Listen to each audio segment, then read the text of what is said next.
So I think we've heard a lot about the state of education now, so I'm going to try and talk a little bit about that and maybe about how we can work to make education different, how we can work to build some better places. First, let's talk about education now a little bit. To quote, as the old English teacher, as a former English teacher, to quote Dickens, it was the best of times, and some shots of SLA kids doing some amazing things. This is Anwar. He is teaching himself piano on a piano while using his laptop to sight read, to do all the work that he's doing, da-da-da-da. These are some of our students in engineering class playing with power tools, always a good time. And this is a science classroom where our students are using a digital microscope to capture the images they are seeing, pulling those images into authentic lab reports, doing amazing work, being able to produce artifacts of their learning that blow away anything I could have done when I was in high school. When I was in high school, I hated biology. Funny that I became the principal of a science high school. But I hated biology for one simple reason. I am a horrendous artist. So every lab report that I did looked like I had dissected an amoeba. Today, what kids can do, what kids can create, what kids can publish, what kids can share, blow away anything that we could have done previously.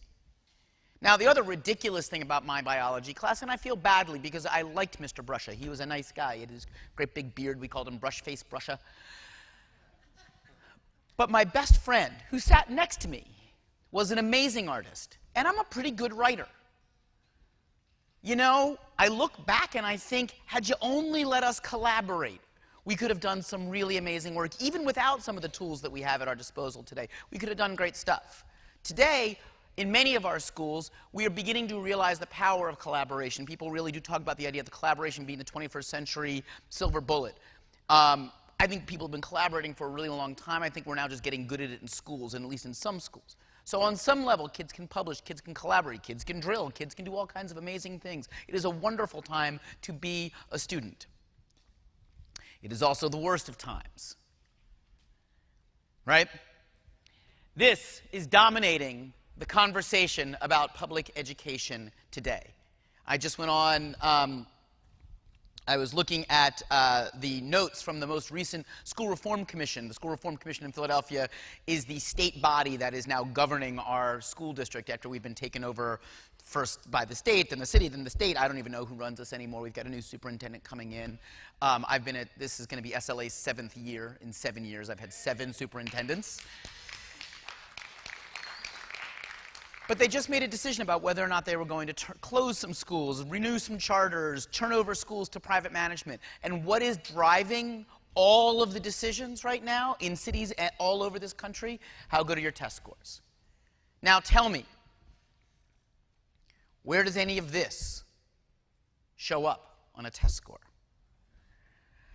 The next thing that we have to understand is that it's a very difficult time to be a teacher, when the President of the United States has to warn us that laying off teachers is a bad idea. Maybe we should be concerned. And then, of course, Adam Bello touched on this earlier. The other thing that makes it the worst of time is the things we're testing kids on and the things that we're forcing students and teachers to do make no sense. In this state, on the statewide English Language Arts Regents exam, that was a high-stakes test for students and for teachers. It determined student promotion. It determined whether or not teachers would keep their jobs. It determined whether or not schools would stay open. There was a question about a talking pineapple. And again, Adam referenced this earlier, but again, the amazing thing was they claimed they took it from this children's author. They interviewed the children's author. He said they got it wrong. And there's something that I want to point out, and then it's not just about the Regents test. The state of education today, we've got to be very, very careful because right now, do you know who made the test? Anybody? Pearson. Not educators, not state officials, not in the way that it used to be, where at least these tests were designed by people who did not have a financial stake in the game. This test was designed by a company who was deeply, deeply, deeply concerned that it be financially profitable. So we live in a tough time. We live in a really confusing time, right? How many people feel a little bewildered by how to move forward? I do, right? I love this. I stole this picture off of Creative Commons. There's the link to it. But in any given day, educators have more stuff thrown at them than they ever had to think about before. My mom, I love to talk about this. I make so much sense. I am the child of a lifelong teacher and a union lawyer. So all of these ideas are incredibly derivative, and I take them all from my parents. But I talked to my mom about what it was like for her to teach in the 1970s, in the 1980s, and the 1990s. And she taught for years in Camden, New Jersey, a very difficult place to teach, a very difficult place to learn, a very difficult place to live. She grew up there. She then went back and taught there. And many of the challenges that we still face with children dealing with poverty, how do you help them learn? How do you help education be the silver bullet to get kids out of poverty, to let them live better lives than the lives that they lived as children? Those issues still existed, but all of the other things that we are piling on did not. No one ever said to my mom, prove this child learned by the way that they scored on their test. They said, show me what he can read. Show me what he can do. And then we wonder why so many teachers push back when we say, oh, by the way, you got to learn Twitter and MOOCs and Moodle and this and that and the other and Edmodo and all of these tools. Is because it's a very difficult time. And we, as the converted, have to understand that many of our colleagues feel that unease. And when we then say, oh, we've got all of this new stuff for you to learn. We have had our epiphany. Well done. Yay. But you have to let people have theirs too. And honoring that fear and honoring that unease and helping them through that becomes an incredibly important part of what we do. And I think behind all of that unease is a powerful question. Is school relevant?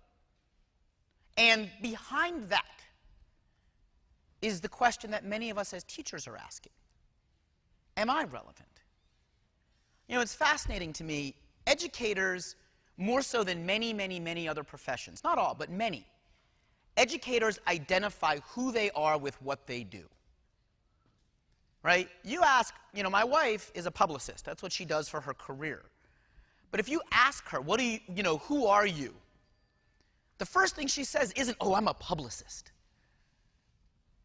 But if you ask a teacher, who are you? They're going to say, I am a teacher. Who we are is wrapped up in very deeply in what we do, and what we do is under attack and changing rapidly, and that uncertainty is very difficult to deal with. And the problem is this.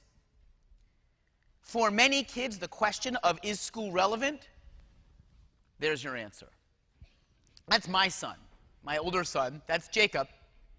And this was him giving up on his second grade homework. He has had homework since the day he started formal education. Kindergarten.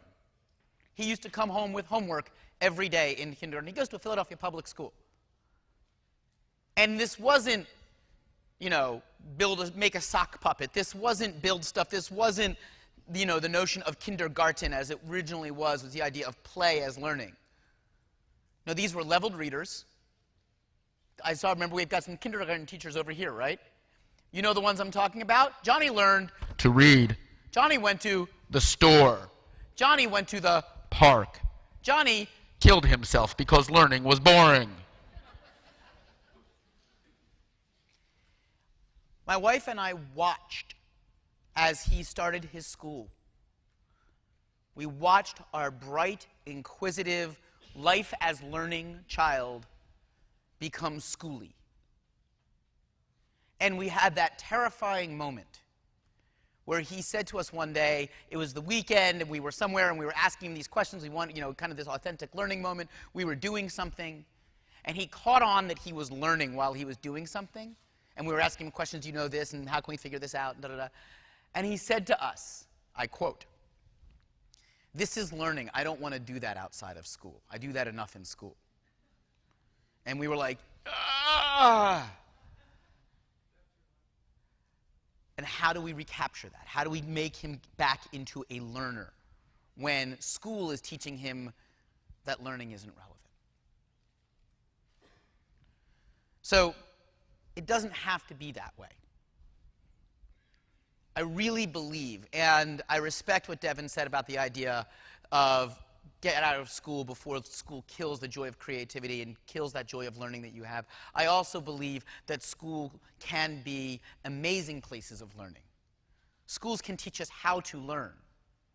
More than any fact or figure that we can get in a classroom, what schools should teach us is how to learn, that metacognitive practice of figuring out, how do I learn best? How do I make sense of my world? And when I do that, schools can help us learn to live. I want to talk a little bit about this project as an example. I love this project. This is a project done in a Spanish 4 class at Science Leadership Academy. Now, what the kids had to do is they had to write an essay about who they were. Identity is a frequent theme at SLA. And the essay was 2 parts. One, what was visible about them, and the second part was what was invisible about them. As they were doing that, they were also learning about Latin American culture, and they were learning about the power of masks. And then what they did is they took that essay. So they designed a mask that was a representation of who they were. And then they took that essay, and what you see on the front of this mask, used as decoration, or as part of the design of the mask, is all the things that were visible about this child. If you were to flip this over, what you would see is all of the things that are invisible about this child. What an incredible experience for a child to go through. I can barely talk about what is invisible to me in my native language. Right? On my good day, I'm that reflective. These kids had to do it in a foreign language and then use it in a way that allowed them to really craft something that was truly and uniquely theirs, that taught them something about themselves. Schools can help us learn to live. By the way, I think that this matters not just for the kids, I think this matters for our society. I worry deeply that we are living in a world where people do not see the connections to one another, where people do not see learning as vital, and we are living in an aggressively anti-intellectual and anti-community-based time. And I think we as educators have got to own our part in creating that world. You know, it's interesting, in New York State, up by Rochester, a teacher was killed 2 days ago. She was, this week, Sunday. She was biking. She was a triathlete. And this 22-year-old and this 23-year-old were drunk tag driving, is all I can describe it as. Literally, the guy was on his motorcycle, his girlfriend was in her car. It was 10 o'clock in the morning, and they were drunk. And they were bopping back and forth on the road, and the motorcyclist didn't see the biker, hit the biker, who then fell into the street and then got run over by the car, and she was killed. She's a teacher. And it is creating this huge conversation. What kind of world creates someone that would do this? What kind of world creates someone who can't see past their own sense of self to think that drunk tag driving couldn't have ramifications, couldn't matter, couldn't affect other people? And it's funny, because she's a teacher, the people having these conversations are educators, many of them. And it was fascinating. I was watching this conversation and taking part in it a little bit on Facebook, because I know some of the people who know her. I haven't met her, but I know many of her colleagues, or some of her colleagues. And the incredibly reflective moment they were going through was, how could we have prevented this as teachers? What are we doing wrong that these are the students we are creating? These are the citizens we are creating. And with that idea comes something that I believe deeply about public education, and about education in general. We are hearing a lot of talk from those who would tell us what education is supposed to be about, that education is about creating the 21st century workforce. I think that we've got to be smarter than that. I think that when you are told the whole purpose you are learning this stuff is that you can work for somebody someday, and that you can be part of the global economy, I think that's an isolating feeling. I don't think that builds community, and I don't think that gets us where we need to go. I think we need to start talking about the global citizen. I think we need to start talking about community. We need to start talking about the things that David talked about ideas, about morals, about how we do this together. And I think we need to understand that that is a different conversation than the one we are having. I'll give you my best example for this. How many people, just out of curiosity, are there any math teachers in the room? Okay, or physics teachers? Okay, you might answer this question. Other than that, everybody else, raise your hand, and math teachers can raise your hand too, if in the last year of your life you have had to do a derivative. 1, 2, 3 people. Okay. There's about 150, 200 of us in the room right now. Now, raise your hand if, in the last year of your life, you were watching a news program, reading a book, reading a newspaper, reading a magazine, reading a blog, and someone used a statistic to talk about the world in a way and you didn't exactly know how they were using or how they got to the statistic they got to. Raise your hand if you have seen that, if you've had that experience in the last year. Me too. If we believed in a citizenship-driven education, we would change the way we teach mathematics so that we wouldn't process every child through the Algebra 1, Geometry, Algebra 2, pre-calc, calc track. We would instead make sure that every child had a deep and powerful understanding of statistics before they left formal education. Statistics is citizenship-driven mathematics. Because if you do not understand the way that a politician, an economist, uses statistics, you cannot fully engage in our society the way we live today. By the way, that doesn't mean I don't think we should be teaching algebra like that New York Times article was about on Sunday. Algebra is a profound part of learning statistics. But we do this calculus thing thinking so that way the 10% of the people who might use it someday get it, and the other 90% of us are sitting there going, why are we learning this? Math isn't important. Or worse, oh, I guess I'm just not good at math. And we create a profoundly innumerate society. And the problems that we face today are going to need numbers, are going to be people that understand them. So here's our problem, right? I don't need to belabor this. Plenty of other people have said this. School was designed for this. It was the industrial age, right? How do we get the schools that we got? Well, believe it or not, about 100 years ago, business said to us, hey, you guys need to be more like us. This whole one-room schoolhouse, multi-age learning, people getting what they need, small communities, that's not working for us. It's got to look like the assembly line.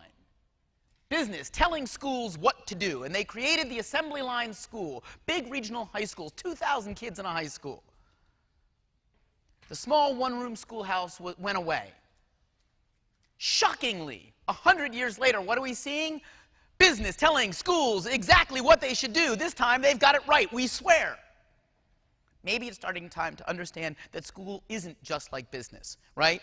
We need to modernize the school, we need to innovate, but this cannot replace this. We are in grave danger right now in that school, public school, and private schools too, I don't have a problem with that. This isn't about public versus charter versus anything else. But school belongs to our best, most powerful democratic instincts as a society. And what we are seeing right now is a lot of people saying that schools need to be just like business. And worse, you are seeing Pearson, McGraw-Hill, you name it. K-12 is what I was thinking of. Tell us, no, that whole democratic way of doing schooling, we're done with that. Now, if we just use this curriculum that we can sell you, by the way, we're going to be on the Common Core standards, we're going to design the curriculum, and we're going to design the assessments. This cannot replace a vision of school because school belongs to them. So how are we going to do it? If not that corporate model, what model? And here I'm going to get some specifics. I know we've been preaching to the choir all morning, and I know a lot of us are like, okay, we're here, we're great, now what? Now let's get specific. 1, there is a profound difference between these two statements. I care about kids and I care for kids. Schools have been very, very good at caring about kids, it is time to get really good at caring for kids. We need to build systems and structures that make sure that no child feels ever like there's not an adult in a building that cares for them. How do we do that at Science Leadership Academy? At SLA, the first adult that any child meets is their advisor. Advisory is one teacher, 20 kids, and it is a 4-year relationship. When you have a problem, you call your advisor. When your parent has a problem, you call your advisor. When you did something great, you tell your advisor. We can build systems and structures of care. So that way, children are never seen as an indirect object. We need to stop saying, I teach math, I teach English, I teach art, and start saying, I teach kids. And then we build systems and structures that reflect that. Secondly, we've got to understand that an inquiry-driven education is the most powerful way to learn. We need to ask questions, and we need to teach kids to ask questions, and they need to be the questions we don't have answers to. This isn't Socratic. This isn't, let me prove how smart I am by asking you really good questions that force you to show me that you know what I know.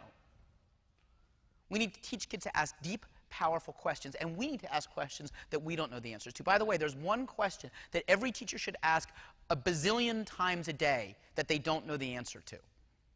That question is, what do you think? And if you get real good at that one, I suggest you go to the second one, which is, how do you feel? 2 questions we never, ever, ever know the answer to, and we can ask them all the time.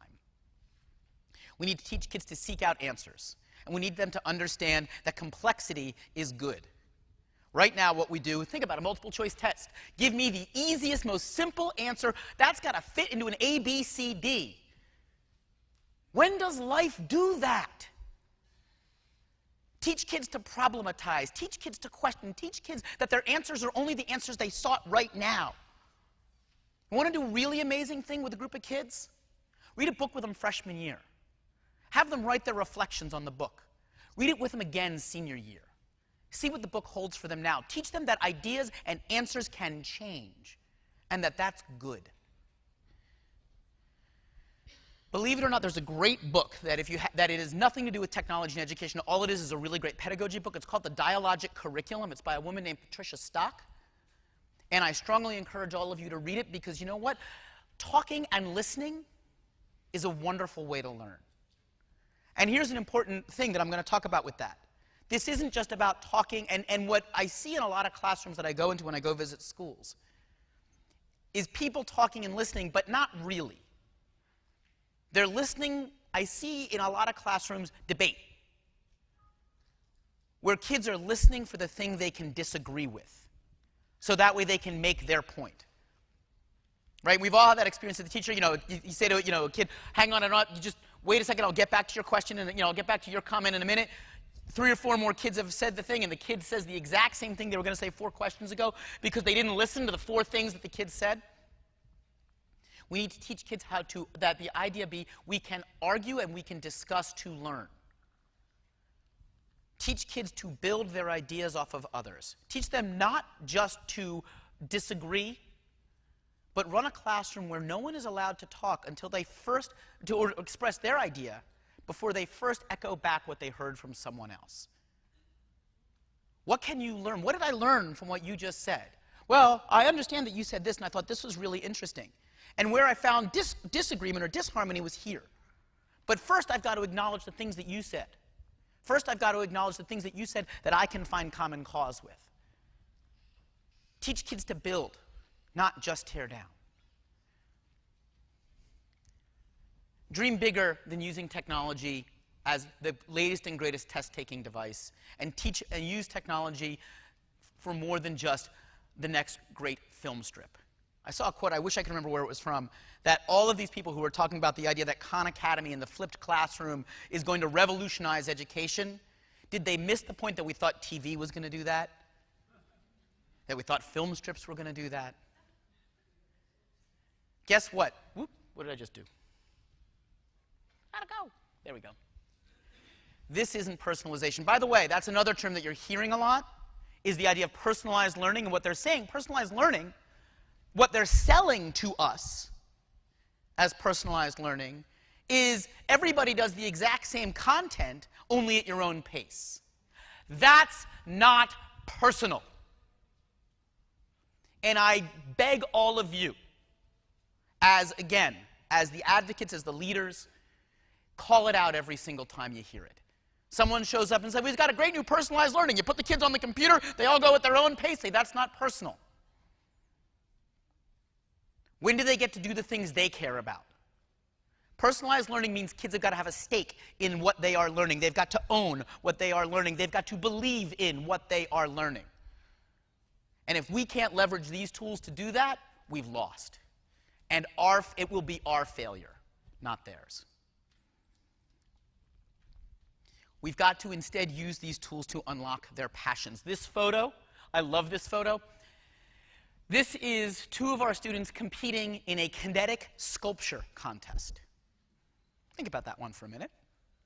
And what's cool about it is they built this device in their engineering classroom. And our kids in our engineering classrooms have built solar water. They built a solar water heater that Engineers Without Borders took the actual thing that they built, shipped it to Sierra Leone, where what our kids built is now being used to heat water to sterilize instruments in a hospital for amputee victims. Our kids have built flow process biodiesel generators that they then released the designs to anyone who wanted to use them, Creative Commons. And what we found out was that students in schools in Central and South America built what our kids designed and are using it to take their schools off the grid to power their own schools.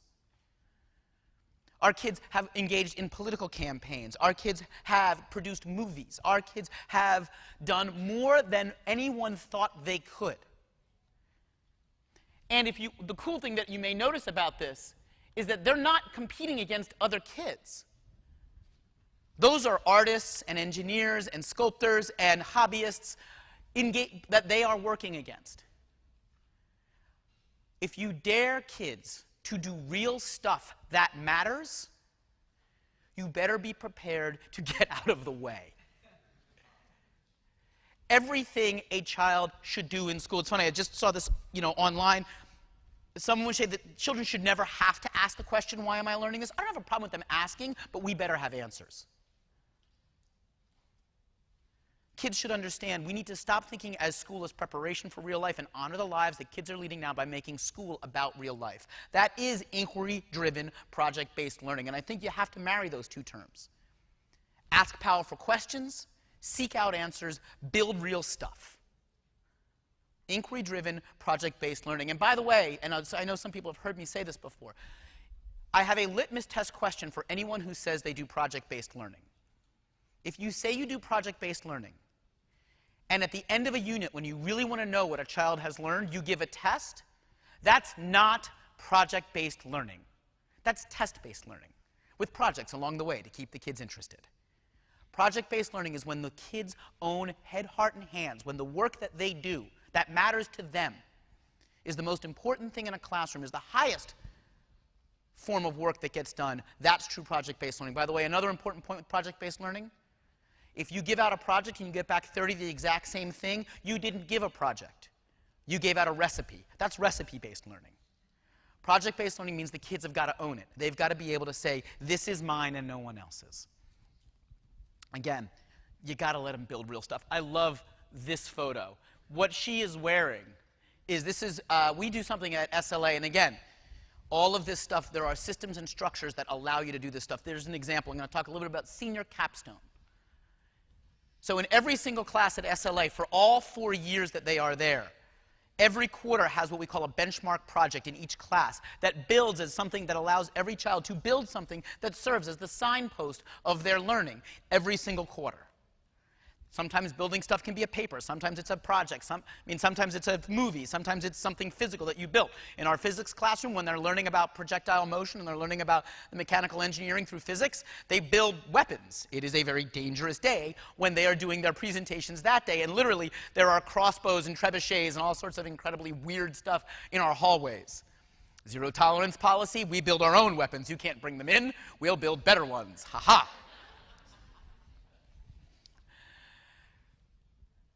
But then in their senior year, where they have for 4 years gone through this iterative process of our core values, of inquiry, what are the questions we can ask, research, how do we find answers to those questions, collaboration, how do we work together to make those answers deeper, better, richer, presentation, how do we share what we've learned in reflection, how do we step back and learn from what we've done, then we say, guess what, you fill in the gaps.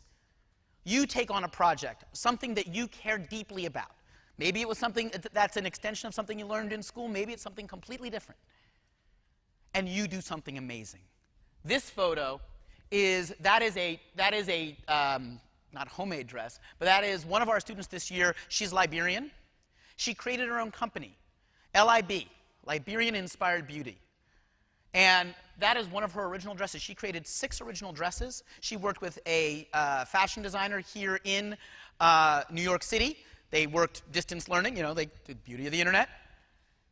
Some of the dresses she handmade, some of the dresses she worked with a professional seamstress, because the person she was working with in New York City said, you better be able to describe these designs, you better learn how to be able to communicate your ideas to someone who will then design it for you. And her final project was a fashion show of her own designs, all inspired by her culture, all inspired by her heritage. This was someone who, freshman year when we got her, could barely speak in class. And her senior year, she stood in front of all of us, had us bawling with what she had done and talking about her heritage and how that informed what she did. Other senior projects we saw this year, students released their own albums, students wrote their own novels, students made their own films, students did original scientific research on stuff that I can't even explain. Build real stuff that matters. And all of them said, when we asked, because we did, how were you able to do this? They said, for 4 years you've been teaching us that our ideas matter. Now we had to have them and do something with it. You build systems and structures to allow kids to do real stuff and then get out of the way. By the way, once they have, you got to have them share it. This is a project that our kids did in a 10th grade class. They're talking about, it was a collaboration between the Spanish teachers and their history teachers, talking about identity, talking about community, talking about how people saw them, the systems and structures that influenced who they were. They worked with JR, the TED Talk guy, to take part in the global project, and they posted this as a piece of public art down the block from our building, and literally thousands of people walked by it every single day. You can share stuff in the physical world, you can share stuff in the virtual world, but kids have got to understand they can be expert voices in the world. Create the space for them to do it. You don't have to tell them how. There was a great moment at SLA on a presentation day recently. A visitor walked through as a student was doing a prezi of something that they had done. And the visitor pulled the teacher aside and said, how did you teach them all prezi? The teacher said, oh, I can't do that. He said, what do you mean? How did they learn it? The teacher said, I exposed them to a whole bunch of different ideas and then said, go learn the stuff you need to learn. The project was, you have to share what you know. He didn't say how. We can do that for kids. Because what we are trying to do, what we are engaged in, we face an incredibly troubling time in our schools and out of them. And if we do not empower the kids, if we do not let them see that they are profound agents in their own lives, if we do not give them the agency they need to tackle these problems, we're not going to get better. Because what we really are trying to do is help our kids change the world.